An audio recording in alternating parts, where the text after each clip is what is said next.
多谢公子。公子方才在想什么？这般出神。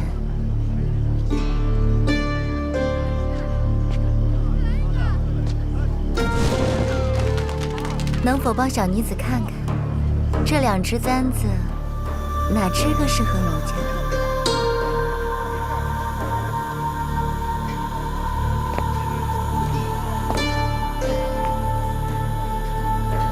这只更适合姑娘。这只簪子更好看。这只簪子更锋利尖锐，姑娘遇见坏人时，可以用来杀人。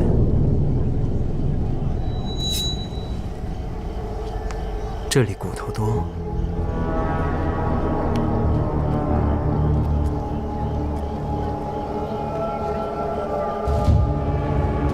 往这里刺更容易得手。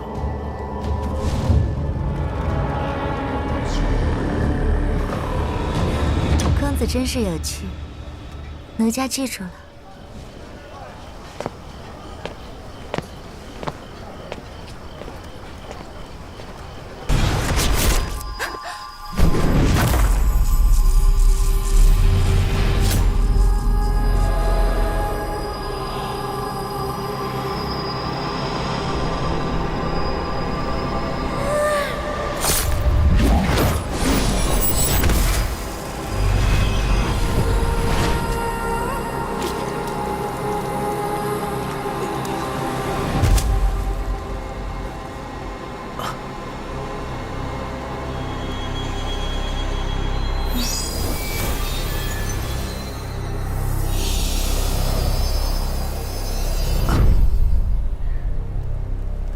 唐公子说的果然没错，这只发簪更为锋利，插入腹中更容易得手。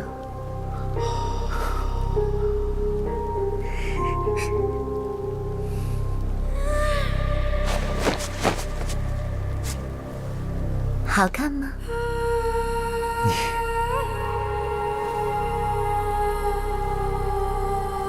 在下西方桃，风流殿西宫公主，与公子有过一面之缘。你来得正好，快将唐丽自杀了。尊主要见唐公子，还请唐公子移驾。公子随奴家走吧。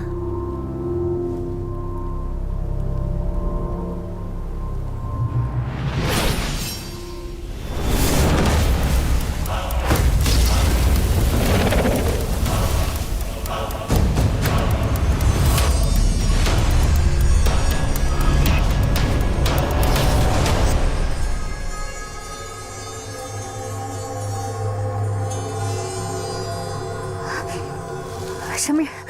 快追！快追啊！瞧见那把剑了吗？那可是天地人3剑中的地剑，来人是中原剑会排名第2的程运袍，他的实力可远在于气凤之上。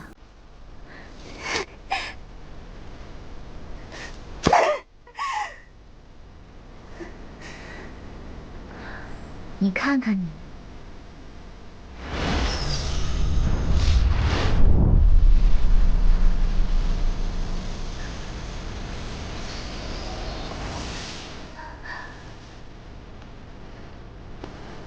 起来吧。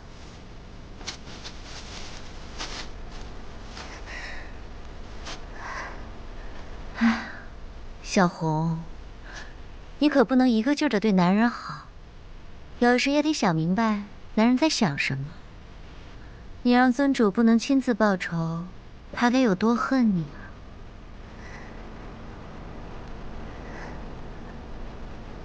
啊！我不想，尊主眼里只有恨。那要不你换个男人？不要跟我说笑。我说这话是认真的。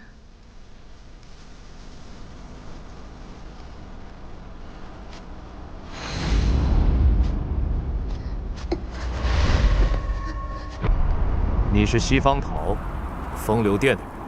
程岛主竟然还记得奴家？请问唐公子已经进入碧落宫了吗？跟他费这么多话干什么？中原剑会，给我杀！10年一靠岸，麻花入。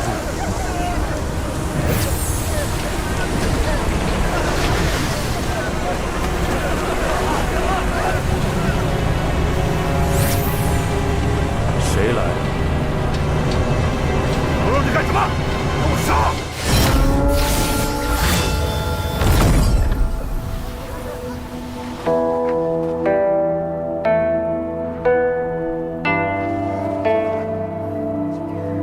辅翠，这样一曲纸上，你敢打吗？但凡我们再流露出一丝战意，这首平静的曲子便会化为阴伤。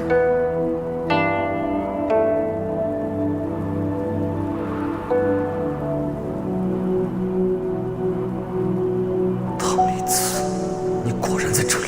唐狐狸，你没冻死啊？还进去了？那感情好啊！你快让公主把门打开，放我们进去。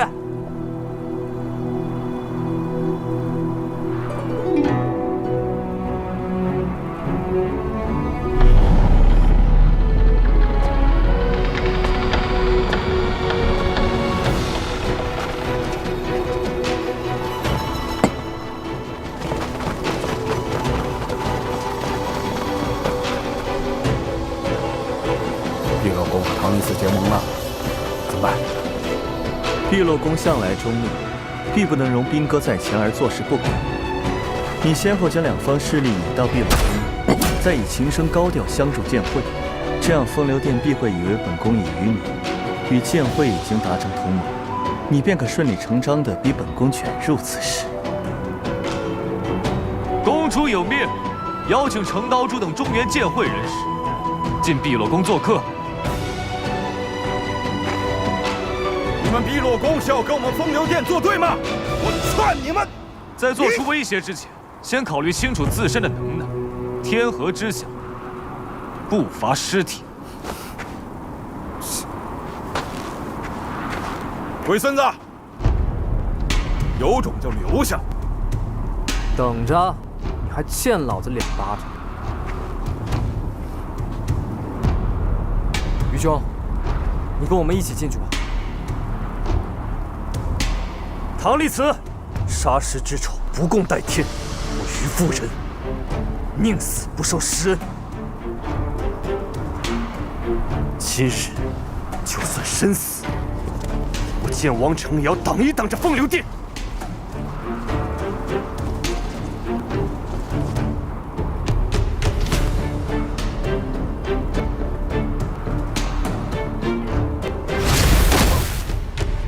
你知道你跟唐丽斯武功差多少吗？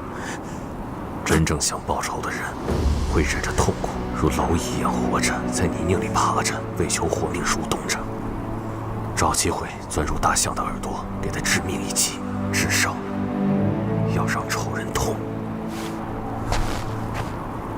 哎，沈兄这是为你好，我们进去吧。哎，不必。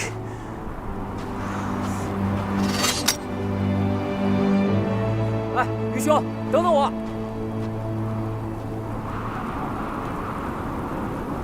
西方姑娘，此情此景，你是想自己走，还是唐某出手送你离开？唐公子，上次匆匆一别，奴家甚是想念。不知唐公子是否还记得奴家？西方姑娘，令唐某印象深刻，心心念念，不敢过忘。唐公子本领通天，竟然可以让素来不迎外宾的碧落宫都为你破例，奴家斗胆。敢问公子让我们离开，可是婉玉公主的意思？姑娘想说什么？奴家风流殿西宫公主西方桃，这位是东宫公主辅翠。仅代表风流殿求访婉玉公主，还请婉玉公主也为我们破例。姑娘风姿绰约，拒绝好像也是风度，但是碧落宫的规矩还是要守。那是当然。宫内不得动武，违者囚牢，杀人者死。奴家谨记。姑娘请。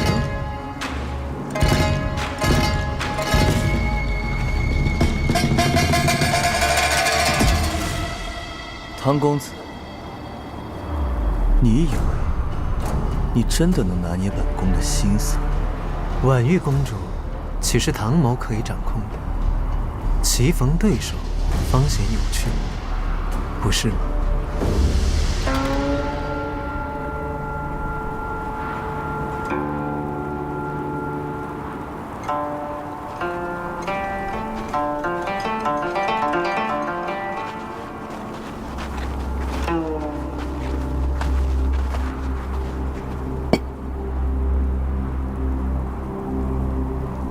此处是通往碧落宫的玄天锁，落下悬崖，十死无生。对自己轻功不自信，请留在前殿等候。喂，你刚才跟我说的那些话，究竟有什么目的？因为我喜欢你眼中的恨我，跟我一样。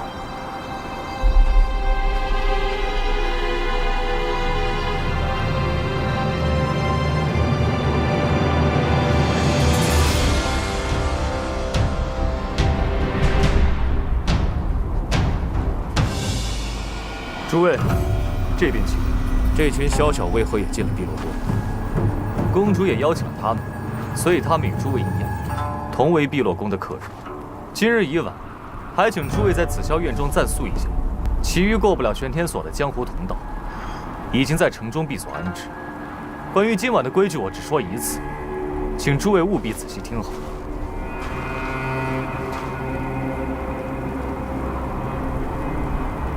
一，碧落宫内不得杀人，若是杀人，则视为冒犯碧落宫，杀之。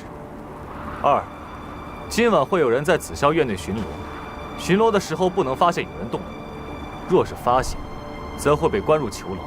三，明日一早，公主会接见你们当中的一人。公主要接见谁？接见谁？公主明日才会选。宫里不允许动武，动手没问题吧？若是动手，则需加倍奉还。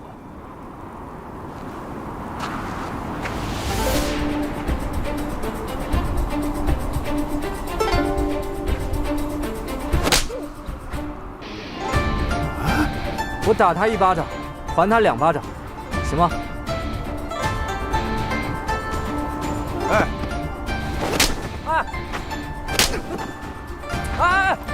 哎，2巴掌打完了，不许再打了。师妹，你没事吧？刚才那一巴掌，是你欠我的。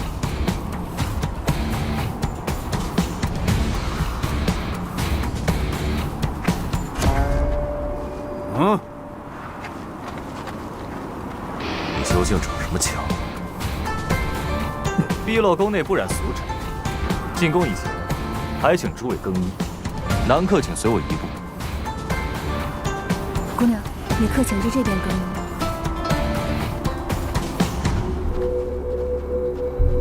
宇兄，走啊！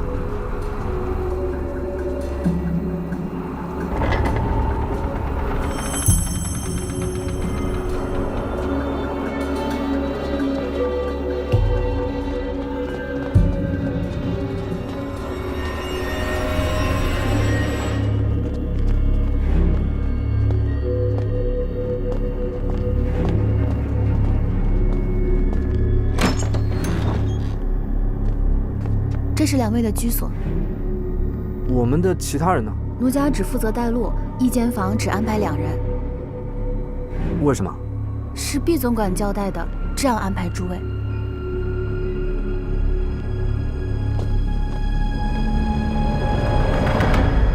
你在房间等我，我去找人。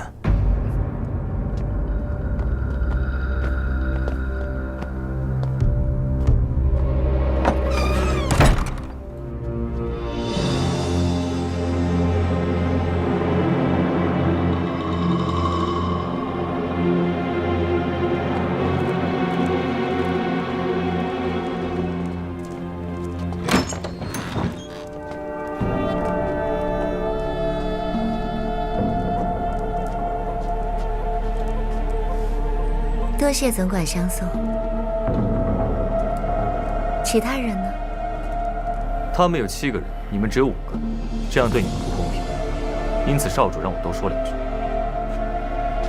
婉月丹，有话就出来说，让个下人传话，看不起我们风流店怎么？因为你的无礼，我少说1句。你，小翠，能不能不要这么无礼？哼。抱歉，总管想说什么？公主不只看结果，还看表现。2位，还是尽快找个同伴吧。多谢公主提点，虽然少了1句，但也足够了。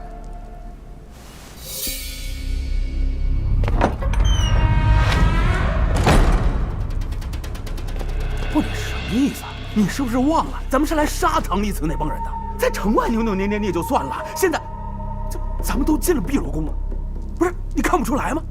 唐丽慈跟婉玉月丹那帮人都是一伙的，我们进来干什么？送死吗？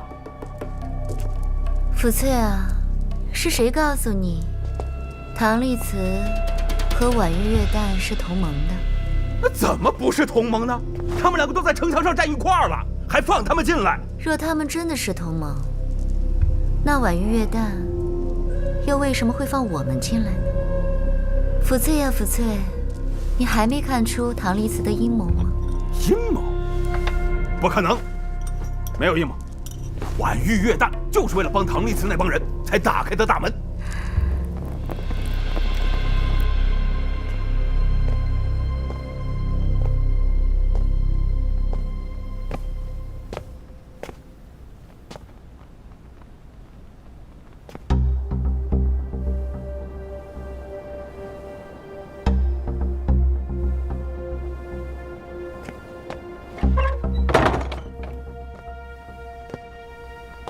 婉玉公主既然救了池大哥他们，为什么又将我们分开安置？或许她是不想任我摆布吧。唐公子，你当真太冒险了。怎么，你还没习惯吗？那我们接下来该怎么办？先等池云和沈郎魂找到我们再说。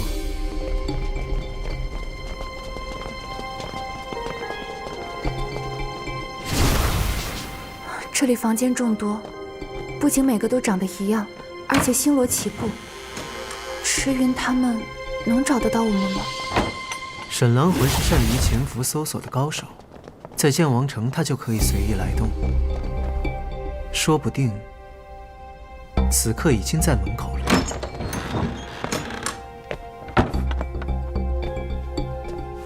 你看，我说的没错吧？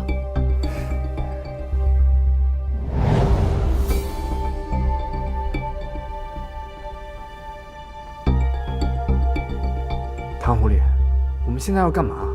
又是什么情况啊？现在，在做什么之前，先把这个收好。这是什么？玉蟾书痕胶，外敷。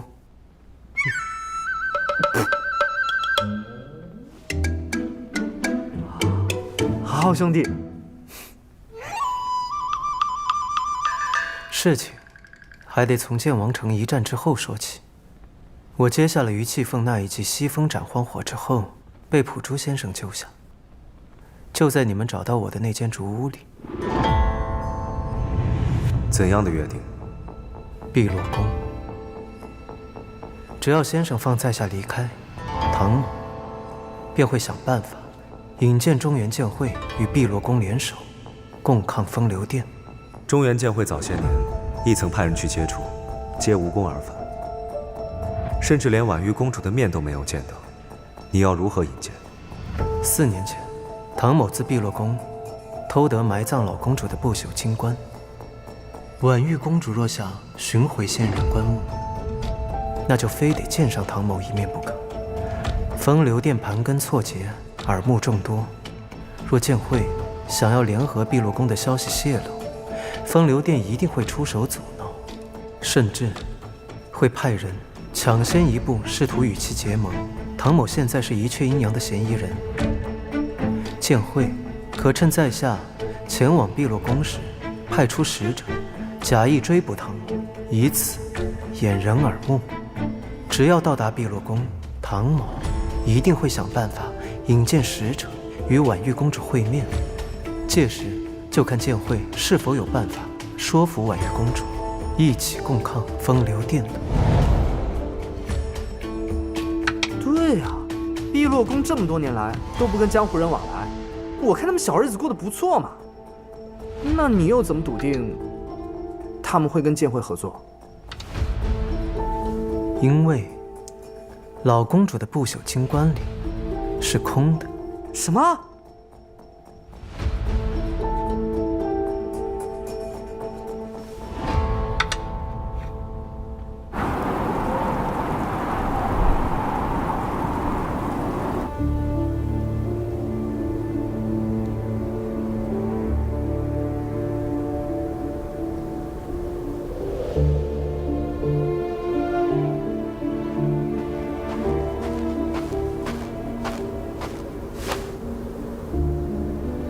已按照公主吩咐，将访客2人1房安置在紫霄院各处，不回故土，绝不下葬。婉玉一脉要回中原。公主，一雀阴阳已死，前朝早已覆灭，婉玉一脉重回中原，只是一念之间。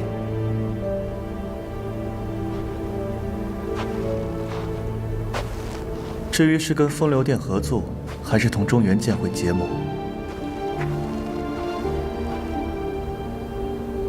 那就看他们的表现了。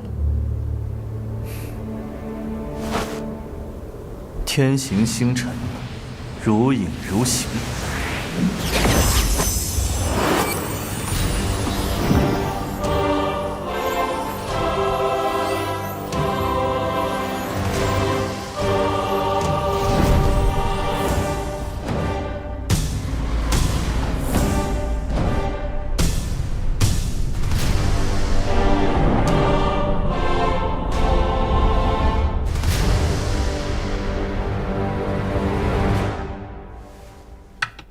你发现棺木是空的，你就猜到老公主有落叶归根的想法？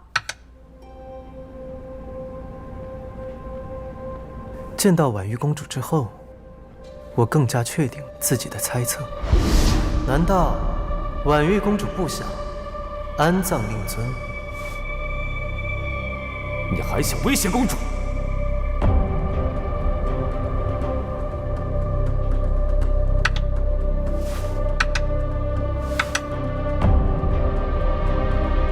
不是我说，唐狐狸，你这脑袋里面一天天装的什么？这么弯弯绕绕的想法你都能猜出来？只是回归中原的路，并非只有一条。可婉玉月旦把风流殿也放进了碧落宫，他是想跟风流殿合作。成王败寇，与其投靠会失败的一方，不如押对赢家。碧落宫向来管理严苛，不放外人进入。他来这里想干什么？又怎么保证碧落宫会对他开门相迎呢？而那程运袍又为什么会追来？我们要不要通知那个死古板程运袍，让他去做点手脚，做点什么事？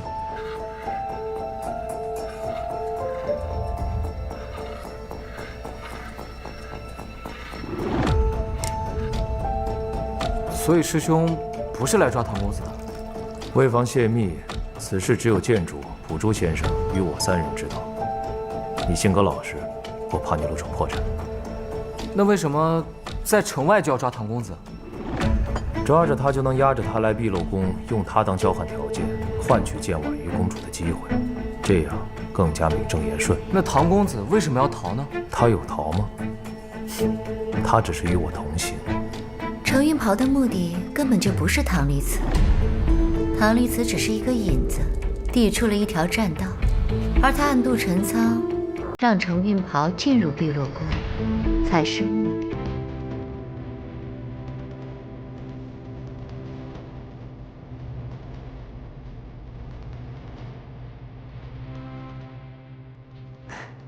原来师兄你相信唐公子说，他或许并非奸邪，但也未必是好人。他故意张扬行迹，引来风流殿及追杀他的剑客，就是为今日留守，以逼迫婉玉公主对剑会施以援手。婉玉公主收留风流殿那些人，或许就是因为唐丽慈这做法太过极端，引起他的不满。原来如此。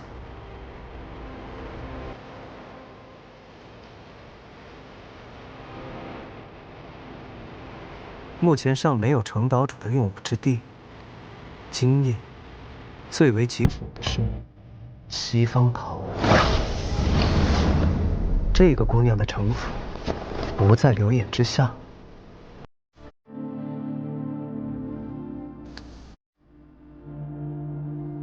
目前我还没有和碧落宫达成真正的联盟，于风流殿而言，就还有可乘之机。今夜，他定会有所行动。那就算是这样，这碧落宫他也不让动手啊！我们进来能干什么？那你就要问问婉玉公主，她想要什么？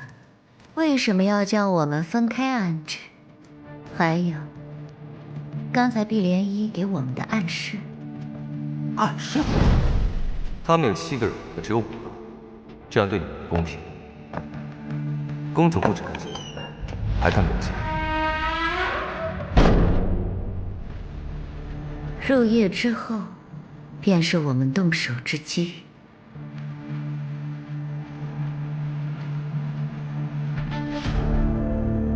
入夜不是有守卫巡逻吗？怎么行动？或许是想让我们避开这些人行动。婉玉公主故意将我们所有人分开安置，是一定想让我们在这紫霄院中做一些事情，而这些事情就是给我们的考验。若是做对了，她就会跟剑会合作；若是做错了，婉玉公主觉得我们是笨蛋，碧落宫就会和风流殿合作。那我们应该做什么？无论做什么之前，都要弄清楚这场游戏的规则。这场游戏的规则不就是不能动武吗？或许，这未必是规则，而是漏洞。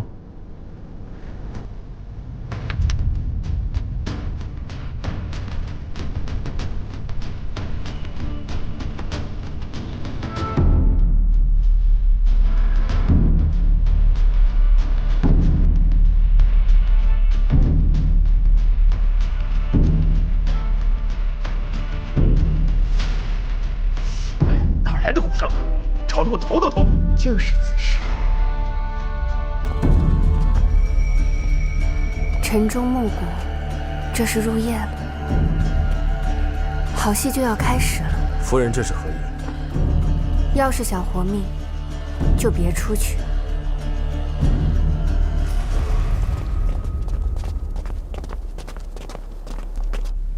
这群邪佞绝不会坐以待毙。趁现在入夜，我去探探他们有何打算，最好能早他们一步见到婉玉公主。你留在此处，不要轻举妄动，等我消息。好，若是遇到危险，就喊。这么心急？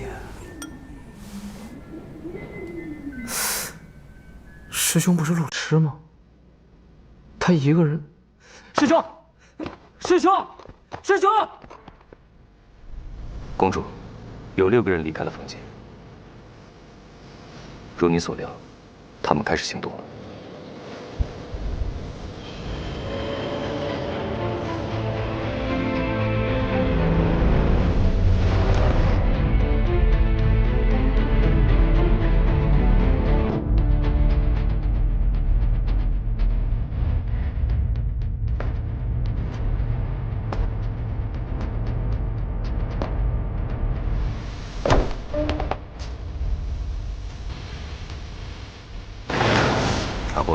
西方桃、傅翠已经离开房间，整个紫霄院只有16名守卫巡逻，太少了。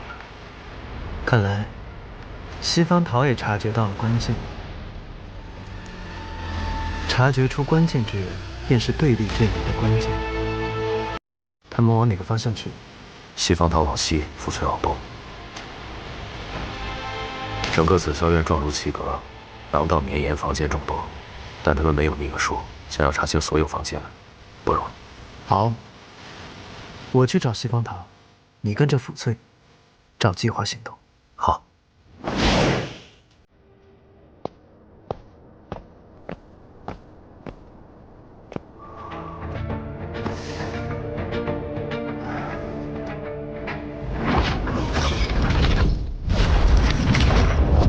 师兄，师兄！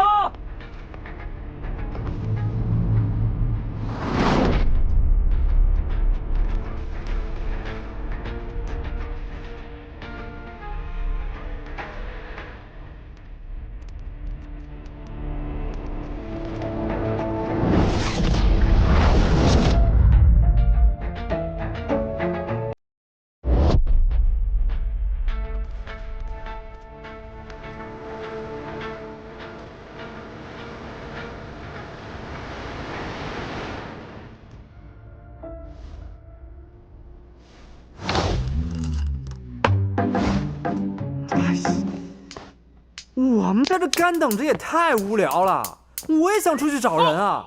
我的轻功明明在这里才是最好用的那个。我知道池大哥想找白姑娘，难为你保护我了。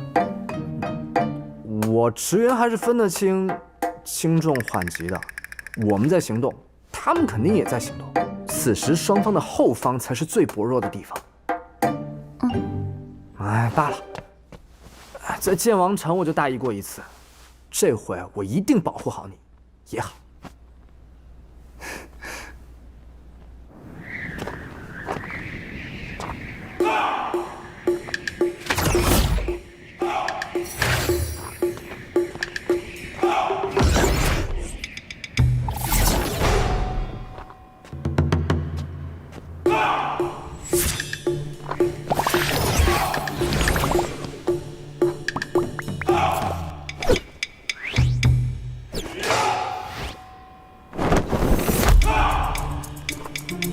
碧罗宫为什么要建这么多一模一样的房子？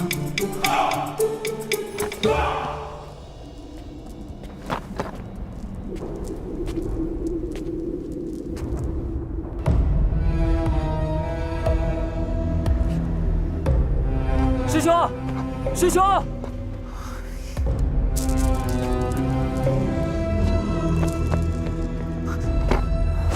哎，唐公子，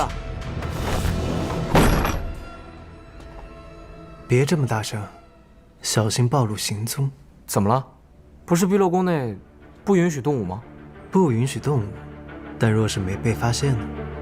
啊？今晚会有人在紫霄院内巡逻，巡逻的时候不能发现有人动武，若是发现，则会被关入囚牢。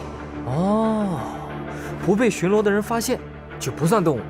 婉玉公主岂会不知中原剑会与风流殿水火不容？她将我们所有人拆散，分配到不同的房间，就是想要看一看，双方阵营当中有谁可以识破重点，主持大局。同阵营之间是否有默契，能否互相帮助？这里的守卫出乎意料的少，他的目的就是想要看我们互斗。那结果，双方哪边的人倒下的更多，谁就是输家。哦，那我们该怎么办？我去找程岛主，池云的房间在东边第2列，北起第2排。你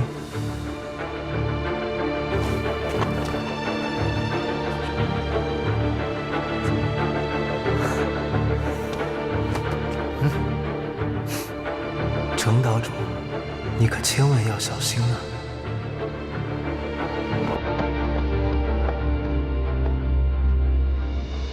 突然没声音。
你做什么？太娥剑。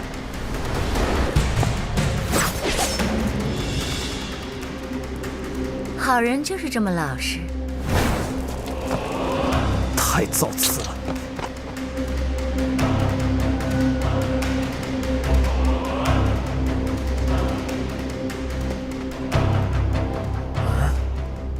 躲哪儿去了？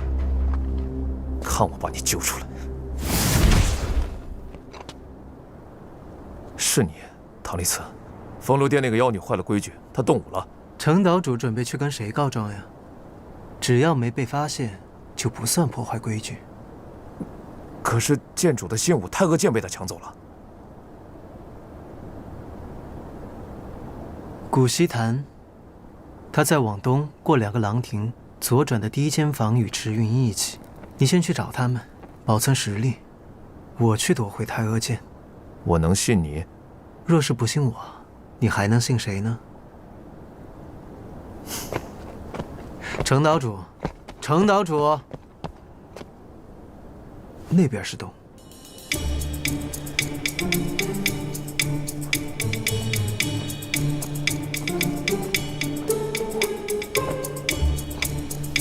用你说。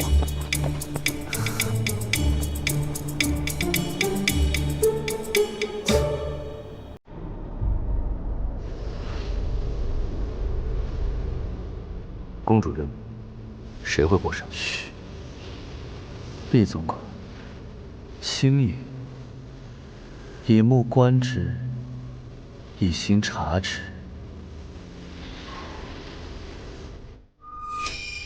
紫霄院房屋6横6纵格局，共计屋宇3600座。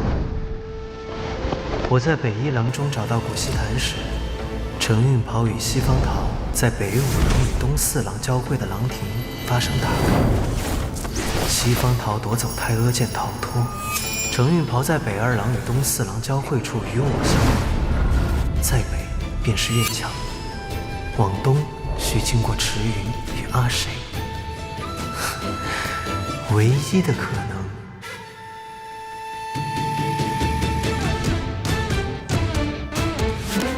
武林中有很多规矩，我们出涉武林的时候就知道很多事情不能做，奸淫掳掠、杀人放火。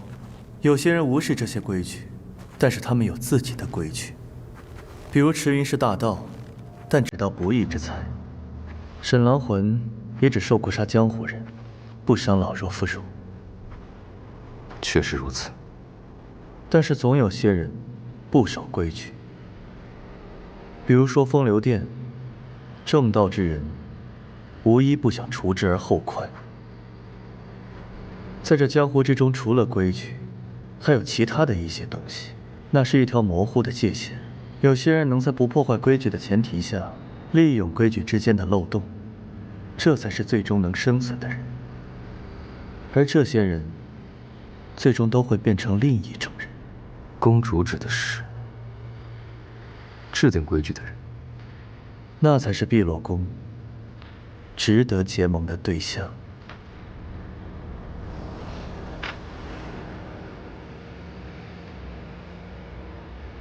制定规则的人，才是碧落宫值得结盟的对象。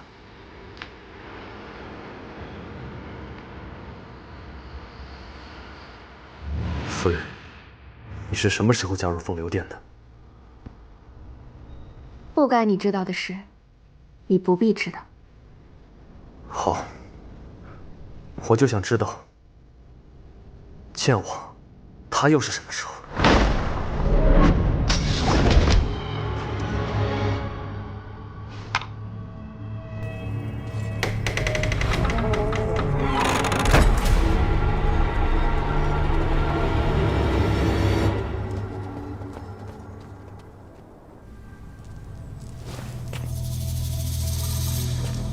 我知道你在想什么，你开始怀疑你爹。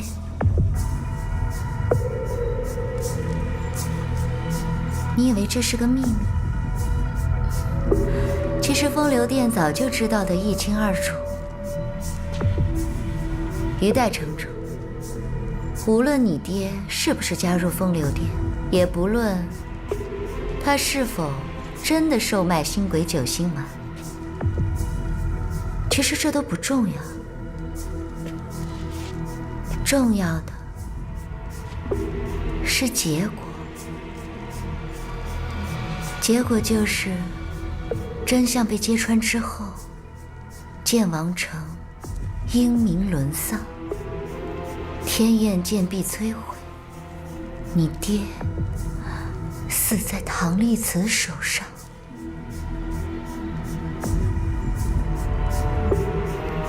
对了，你是不是好奇我为什么敢在这里对你动武？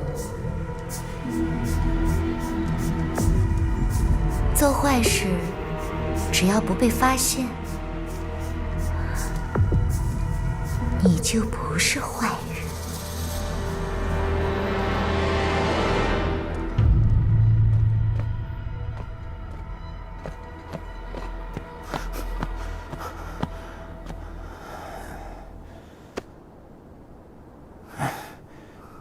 这帮龟孙子去哪儿了？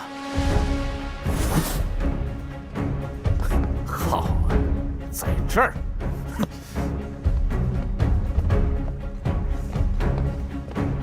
北起第2排。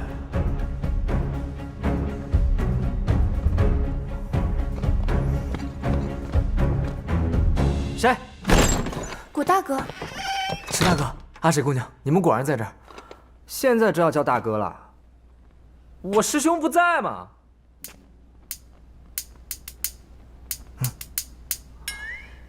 原来如此。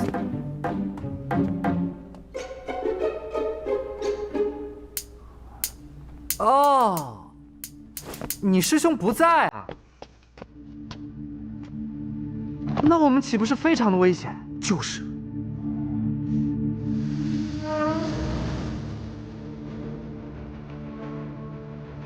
找着了，在这儿。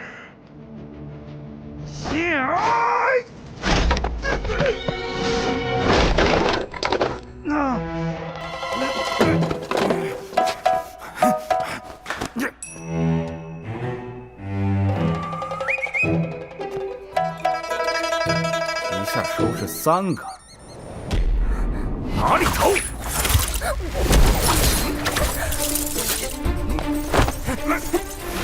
是你被收拾。把他给我按好了。哎，不带打脸的。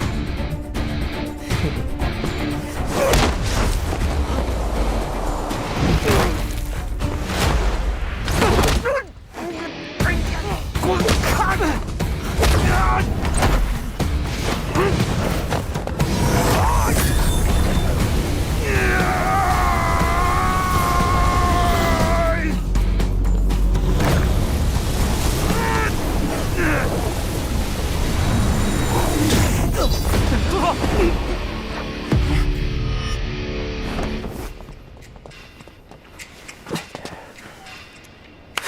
唐狐狸果然没说错，就是个笨蛋。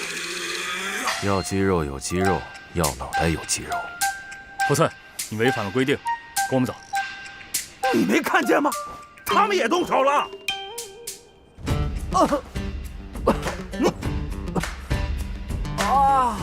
哎呦，哇！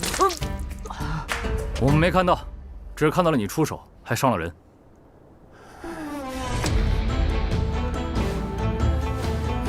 你们坑我！坑的就是你。你敢当面行凶，得罪碧落宫？不敢！带走！都给我等着！哼！没事吧？一点事儿没有。诸位辛苦了。唐狐狸计谋还真有用，这就搞定一个了。13个。来这里之前，我查到了花无言的房间，青蝉娘子也在里面。现在唐丽慈应该已经抓住他了。唐丽慈？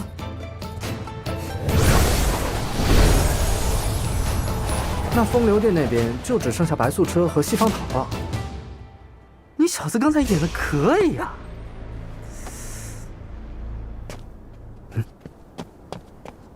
是西方桃。老沈，包抄。沈大哥，阿水姑娘，我们还是先进去躲躲吧。怎么有一股花香？没有啊，什么花香？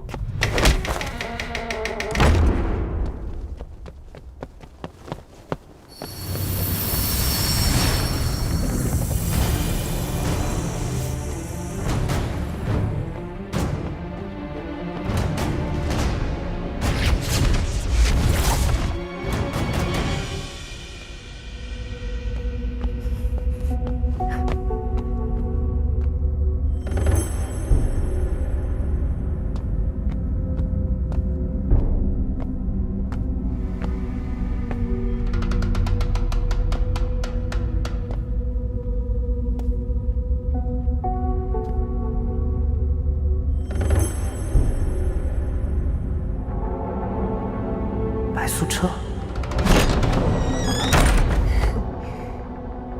池大哥，你真的追来了？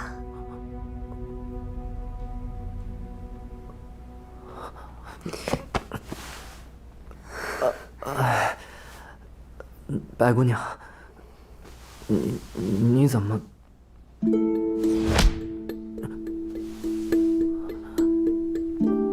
真是个笨蛋。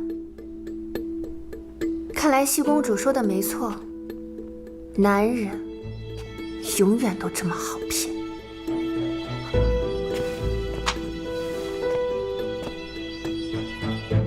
以后离我远一点，别再让我看到你。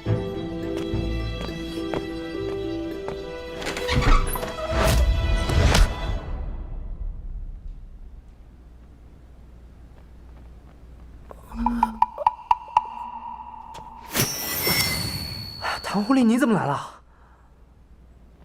我在追西方桃，他竟不在。我也是追西方桃才到这个地方的，老沈还跟丢了。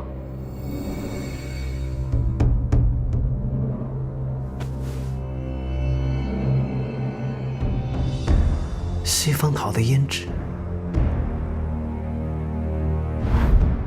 你把于夫人藏好，然后四处游荡。引出池人，我去抓屋子里的人。这个胭脂会让他们以为你是我。中计了！唐狐狸，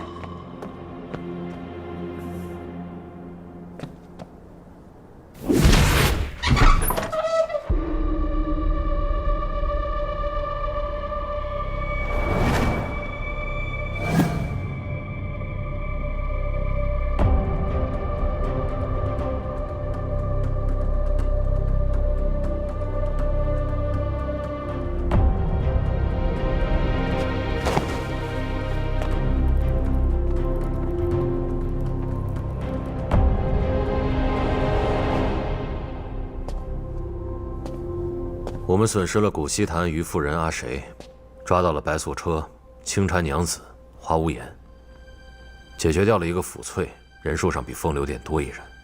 不过西方桃却夺走了少剑主交给程岛主的信物太阿剑，这是重大战果。即便是人数上比我们多损失一人，可实际上却是略胜一筹。是，池云也就算了，这次是我冲动了，没保护好阿谁他们。什么叫我就算了？不怪你，西方桃针对池云，就像我们针对抚翠一样，都会对阵营当中最单纯的那个动手。是我对不住大家。现在已是寅时，和婉玉公主见面的时间不到1个时辰。以紫霄院的规模，西方桃只要不断的更换地方，我们很难抓到她。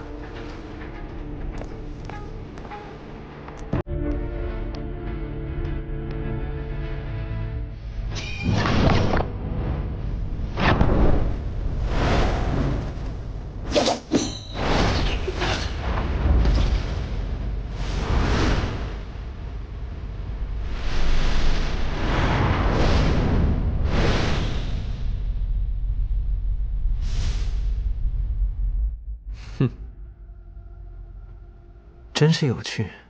除了找到西方桃夺回太阿剑之外，我还有办法救回所有被抓住的人。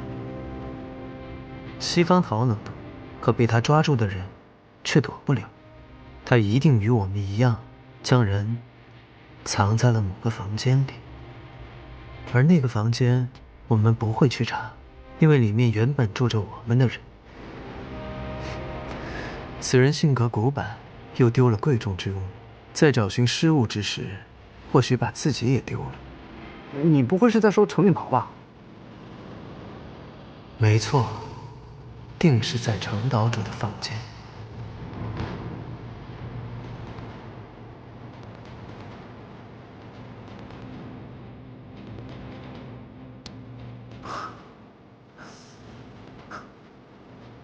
小女找不到，怎么绕回来？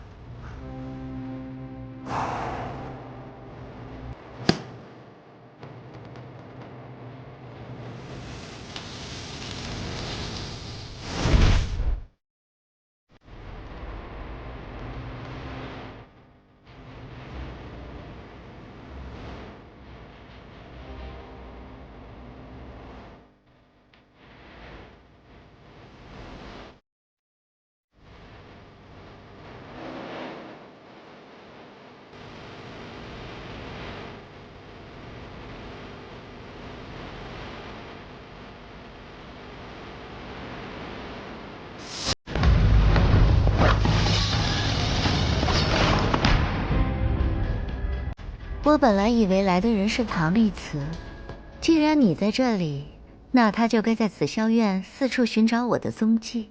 等天一亮，我就赢了。偷偷告诉你个秘密，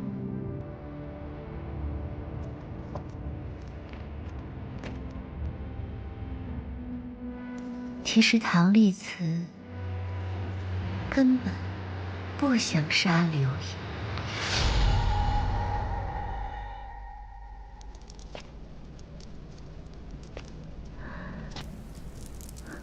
你也只不过是那些任由他摆布的棋子而已。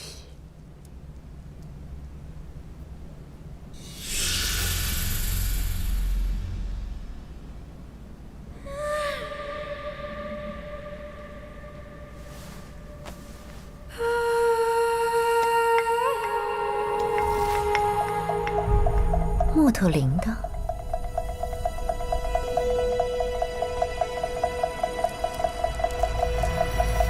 是时候了。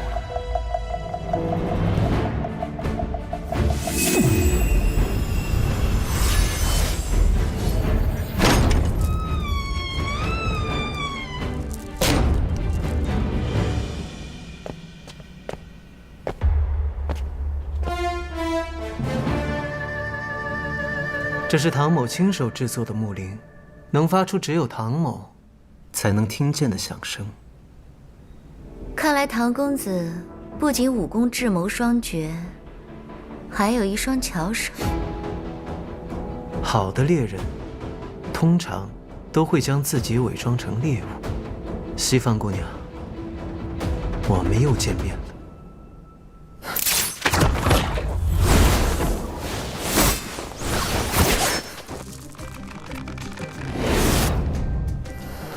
西方姑娘，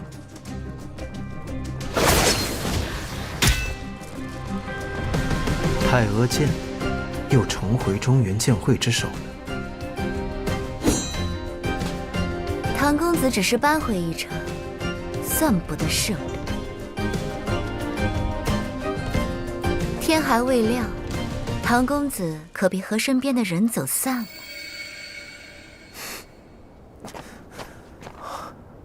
妖女，把太阿剑还我！程岛主，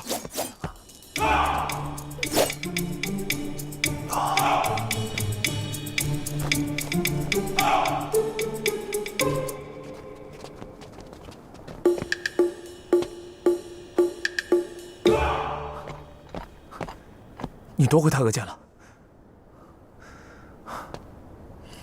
哎，这是我的房间，怎么人都在这儿？池飞呢？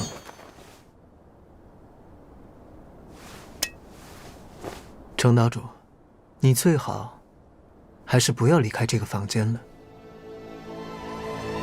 太阿剑已重回中原剑会之手，尘埃落定，天该亮了。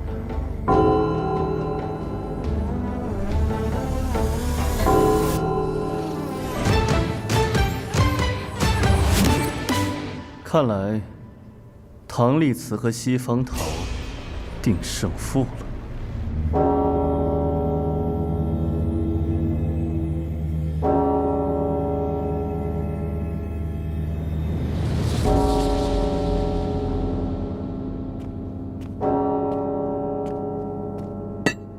程岛主，唐公子，恭喜你们。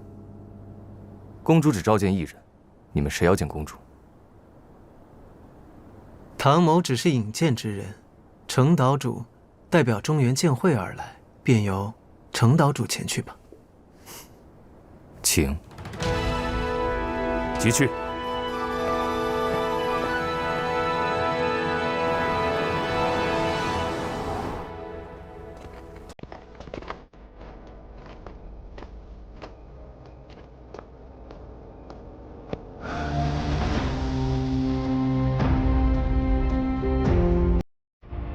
中原剑会客座，茶花岛程运宝见过婉玉公主。中原剑会为何会拜访碧落宫？什么？谈砸了？我说陈古板，你叫谁呢？吃匪！我说你呢？我们折腾一晚上，好不容易能去见见什么公主一面，你谈砸了？万一她跟风流殿结盟，拿我们祭旗怎么办？唐狐狸，你说是吧？去哪儿啊？约定既成，自是离开。不是，碧落宫不是没答应跟剑会结盟吗？那又如何？我与普珠先生的约定是引荐中原剑会的使者与碧落公主见面。至于是否谈成联盟，与唐某无关。若是碧落宫要和剑会联盟，刘演必然会来。他不会让此事达成。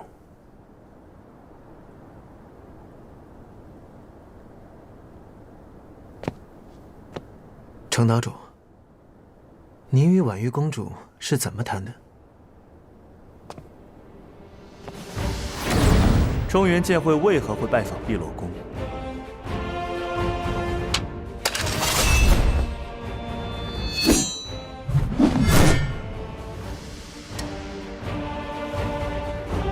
婉玉一脉受宜阙阴阳构陷远走至此，避世隐居已历30载。如今风流殿祸乱江湖，散播的新鬼酒心丸，正是当年宜阙阴阳遗毒。此太阿剑乃剑会仙人江南风所得，是中原剑会权柄所在。程某奉少剑主所托，以剑表心，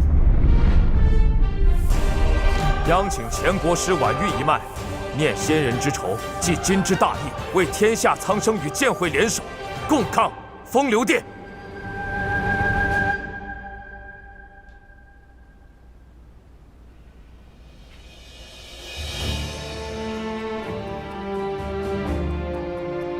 这就是你们中原剑会的诚意，真是让本宫太失望了。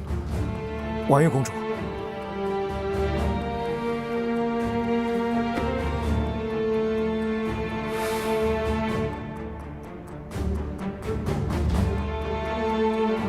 还是请西方姑娘来吧。是。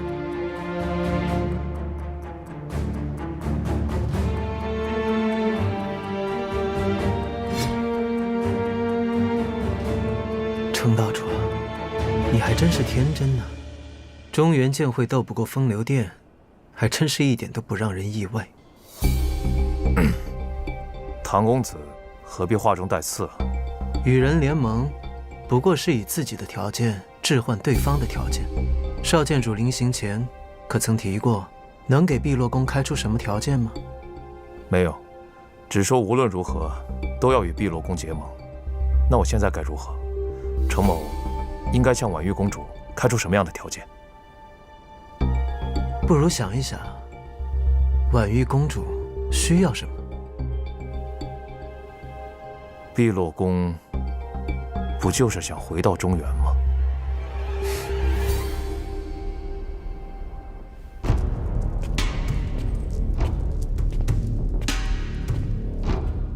风流殿西宫公主西方桃参见婉玉公主。在碧落宫，只有公主能称公主。奴家失礼了，西方桃参见婉玉公主。你要求进入碧落宫，想要说什么？风流殿愿以1/3武林邀请婉玉公主成为风流殿的一员。天下还不是风流殿的。倘若公主应允，这天下间还有谁能阻挡得了碧落宫和风流殿联手？可昨晚风流殿在紫霄院的表现，不足以证明此事。婉玉公主或许应该注重更实际的事情。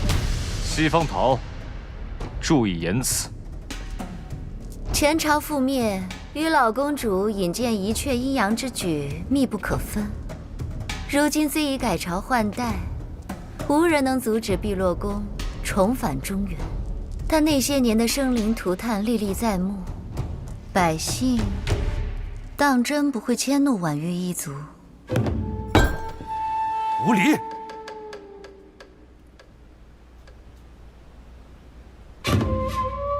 帮助建会，碧落宫仍是碧落宫，再大也大不过中原建会这个正道联盟，或许还会因为旧日的错误而备受牵制。但加入风流殿不同，倘若碧落宫加入风流殿，风流殿许诺1/3的武林尽归碧落宫管辖，风流殿绝不插手办法。婉玉公主何不率碧落宫称霸武林，光复婉玉家族的名声？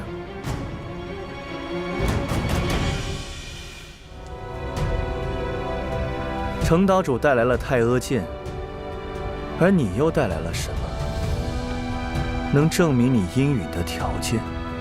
奴家带来的这番话掷地有声，又何须什么证明？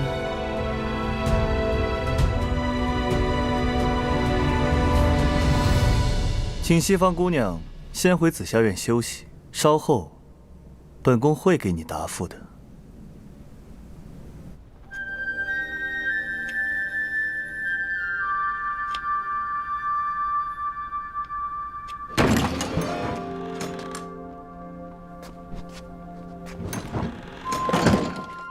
唐公子，福翠被放出来了。程岛主再次求见婉玉公主，但婉玉公主没有见他。婉玉月旦不会见程岛主，因为目前的剑会给不了婉玉公主想要交换的。那风流殿呢？阿水姑娘，坐。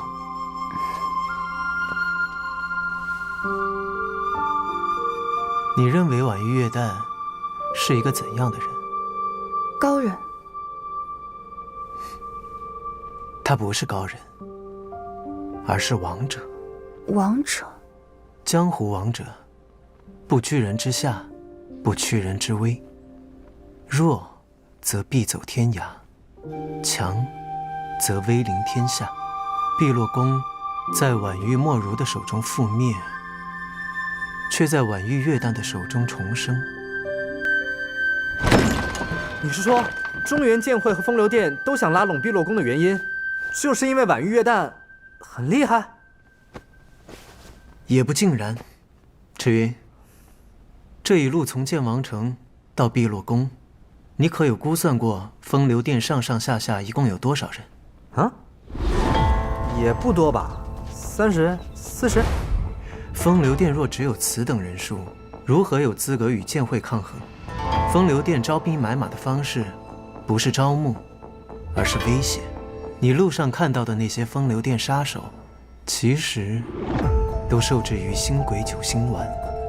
从剑王城我们查干的账本来看，这些人恐怕有数千人之众。不错，待到风流殿有意暴露实力之时，他们便会如雨后春笋般冒出来，那时候剑会再备战，就来不及了。所以这是未雨绸缪？剑会那帮老古板谁那么聪明啊？看来唐某势必要去一趟中原剑会了。啊？我说你可不是以罪犯的身份去。那是以什么？以什么样的身份，那就要看唐某和婉玉公主谈得如何了。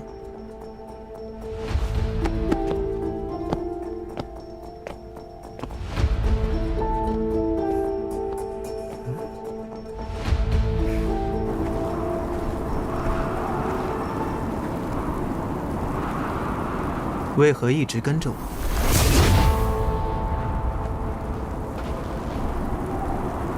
沈兄从方才开始就一直很关注我，有话不妨直说。为何之前让阿谁离开，前往中原剑会？因为他的血太过奇异，他又不会武功，跟在我们身边只会徒增风险。你在害怕？哼，唐烈子有何可惧？你说过你不是一个善良的人，为何不让阿谁留在身边继续治疗你，反而顾及他的安危？因为不需要。你手段诡谲，行事大胆，拿过剑王城的百姓多，拿过中原剑会追杀你的人多。你说你从未顾及他们，但也没让他们受到真正的伤害。那又如何呢？能说明什么？那些人只是能不死就不死，因为他们恰好没死，所以才显得我有本事。你不想让阿谁受伤，不想让亲友旧时受损。唐丽慈，你真的会杀流言吗？你很敏锐，你担心我下不了手。可是我想问沈兄，流言会对我手下留情吗？我能不杀他？更何况，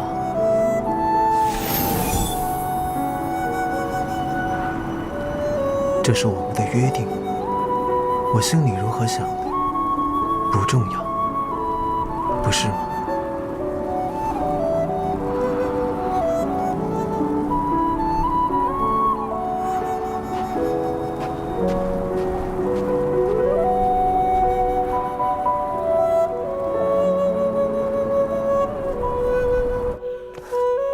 我完全搞不懂唐狐狸在搞什么玄机啊！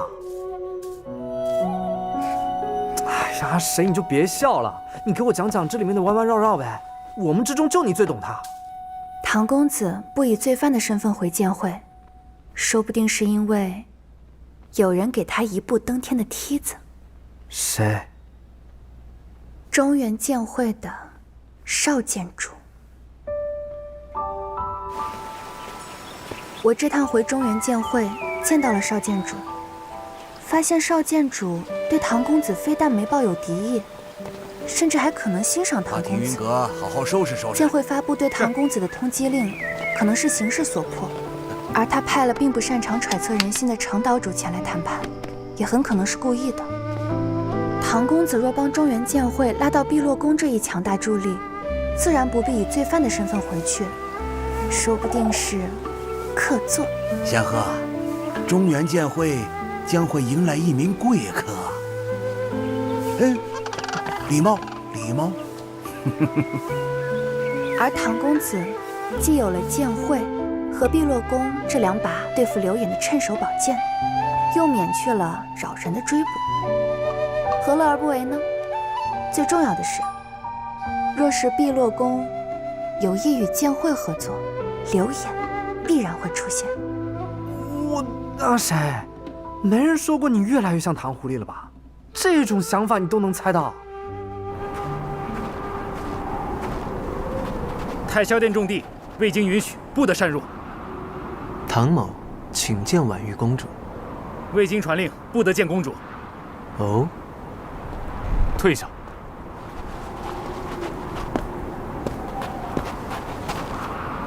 毕总管，公主在问神台。问神台。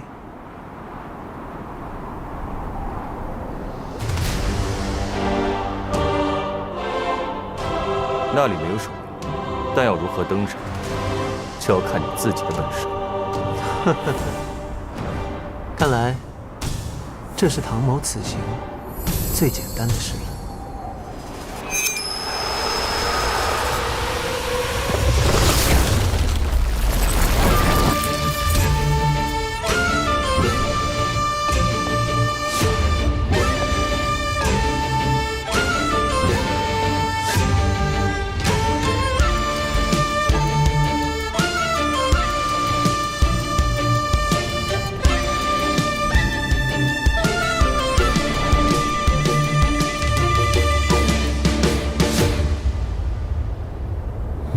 九该星辰，玄妙之妙，渺渺众生，盈盈在心。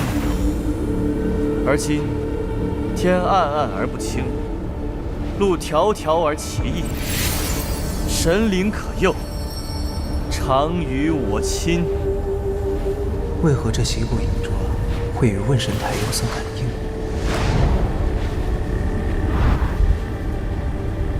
难道说此处与天元镜有什么关联？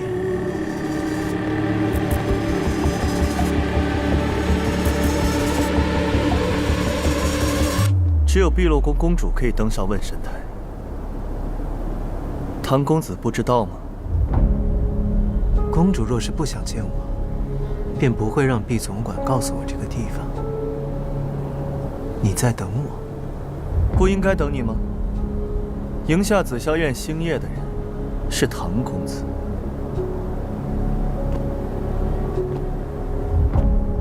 这便是碧落宫的九星回龙阵吗？果然神妙。唐公子没什么要解释的吗？公主想听唐某解释什么？自问神台建成，只有一个人发生过这样的感应。恐怕要叫公主失望了。唐某对碧落宫的旧事知之不详。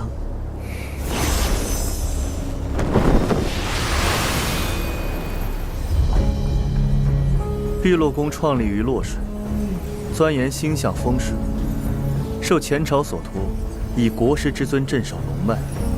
我父亲以参悟天地治理为毕生追求，直到遇到了那个人。那个人自称夜魔，他给了我父亲所有他想知道的东西。我父亲看到了天地的边界，他才发现毕生所学不过是沧海一粟。原来天外还有天。朝闻道，夕死可以。没有人可以拒绝这样的诱惑。我父亲将夜魔奉为先知，将他引荐给了皇帝。夜魔以种种非人的神通治好了皇帝的病，求来了汉帝的玉。皇帝敬他信他，将他奉为新的国师，拥有了无上的权力。再后来的事，唐公子不能说不知道了吧？一血阴阳，祸乱天下，诬陷碧落宫谋反，碧落宫举宫流亡。按我父亲所说，如果夜魔没有失败，他一定会来到这个问神石下，利用他的力量完成更大的阴谋。唐公子，今天你来了。是，我来了。你跟一阙阴阳什么关系？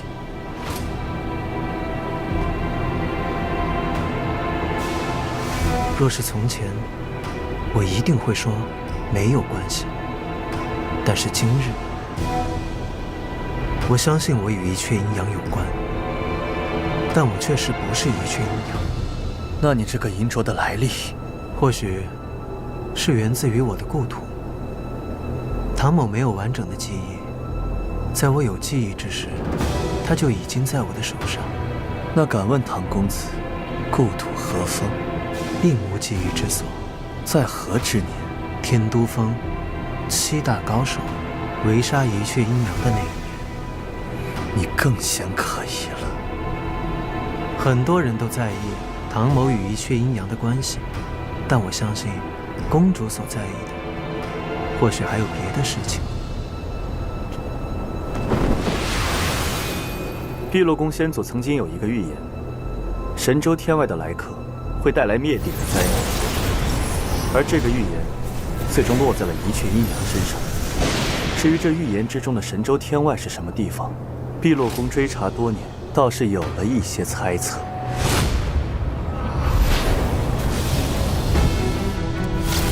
圣子，你今日所受种种试炼，皆为成就来日不朽之业。未曾听说。那唐公子信命吗？唐某一向尊重他人性命。若天命注定你会接替一阙阴阳，要再一次给神州带来浩劫呢？那唐某就免不了要逆天改命，将这满天星辰给击碎了。看来唐公子也不服天命啊。婉玉公主若是服了，早就会接受风流殿的条件，何须等我？婉玉公主是个有野心的人，或许除了野心，还有霸图。从我看到那具空棺起，我便知道你们有回归中原的想法，这并不稀奇。中原剑会以及风流殿，他们都知道，不然也不会试着与碧落宫结盟。不过，唐某还知道其他的事。你们不仅要回去，还要洗刷污名，堂堂正正的回去，重掌祭祀卜筮，再任仙人之职。因为只有这样，才算是真正的落叶归根。婉玉公主，你不服碧落宫背负骂名，你知道洗刷之路困难重重，但仍要试一试，因为只有走这条路，才是对前公主，对在劫难当中活下来的碧落宫弟子，对10年、100年后的碧落宫最好的交代。中原剑会晓你以正义，风流殿许你以武灵，但这都不是你想要的，所以你等我，因为你想看一看我能给你开出什么样的条件。既然如此，那唐某可以告诉公主，你想要的，我可以给你。他们给不了的，你能给我吗？公主若愿同唐某协助中原剑会剿灭风流殿，那么唐某便答应公主，一定会助碧落宫重登国师之位，拾回往日荣耀。我为什么要相信你？因为公主与唐某一样，不服天命。那你欠碧落宫的一口棺材一个交代。总有一日，我会将不朽金棺归还，之后任凭公主处置。任凭处置？当然。你许了一个危险的诺言。唐某静待公主答复。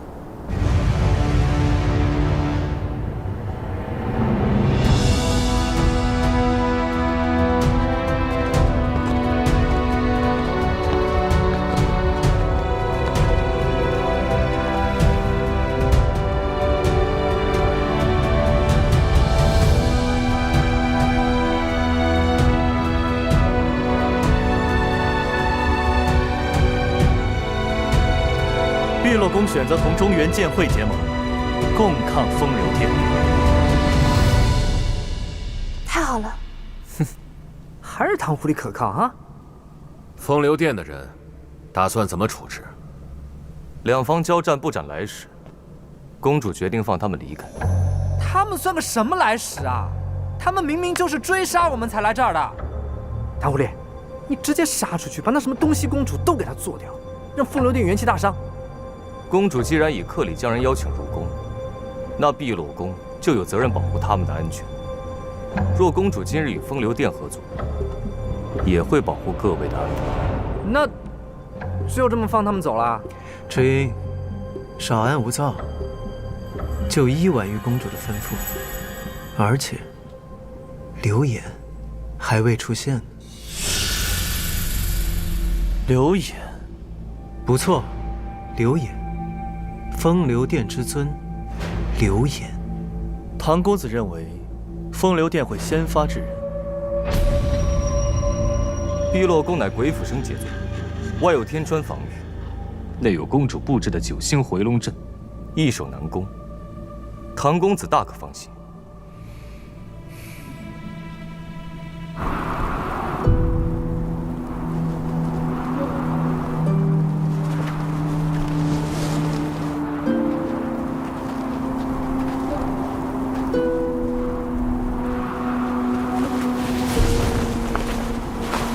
公主，方才唐公子所言何意？或许很快就会有答案了。